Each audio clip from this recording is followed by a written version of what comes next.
Millie exposed Meghan's awful secrets on new podcast. She ditched me for fear dirty past exposed. Former Made in Chelsea star Millie Mackintosh has made surprising revelations about Meghan Markle, finally addressing her friendship with the royal on a Mumble Mamas and More podcast. She got candid about a short-lived friendship with the Duchess of Sussex in the latest episode of a podcast, Ghosted. From mum friends to 90s musicians to duchesses, it's happened to all of us. Millie Mackintosh said she met Meghan around 8 years ago, when they both attended the opening of a hotel in Istanbul and got on like a house on fire. According to Mackintosh, she provided Meghan with a little black book of contacts and tips when the actress first moved to London, and the two bonded over their shared experiences with divorce.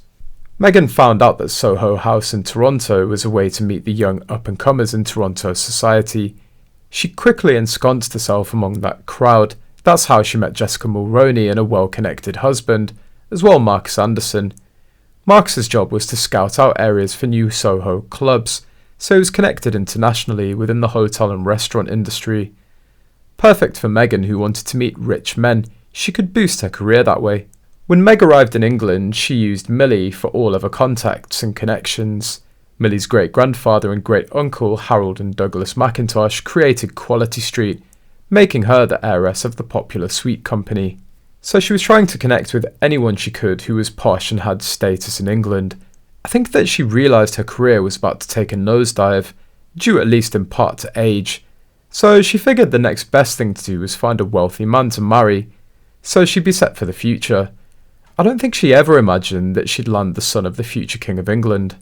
Meghan decided to switch gears and try her luck with Europe since she wormed her way through Los Angeles, leaving Trevor in the dust, and wormed her way through Toronto, leaving Corey in the dust, particularly the UK.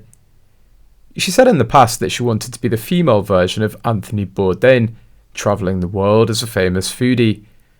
I don't think she got much traction with that in Europe, so she decided to switch gears and work her way into the UK upper society.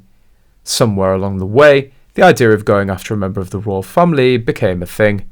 Millie said that they stayed in touch and that she went on to give Meghan, then an actress of US legal drama Suits, all of her contacts when she moved to London. But she claimed she'd been ghosted after Meghan's relationship with the Duke of Sussex became public knowledge. After stories about Meghan and Harry began to circulate in the UK press, Millie explained that she reached out to the star. I messaged her and said, "Hey, I hope you're okay, I'm thinking of you." And she sent me this really abrupt message that was really unlike any of our communications before. The mum of two told listeners that Meghan's final message made her feel as if the Duchess wanted to end the friendship. I didn't message her again, but I did expect that she would stay in touch. I thought she'd message me back and say, "Sorry, everything's a bit stressful right now." However, she revealed we haven't spoken since. While they were friends, they spent time together on several occasions, with Mackintosh recalling their last meeting during a trip to the Cotswolds.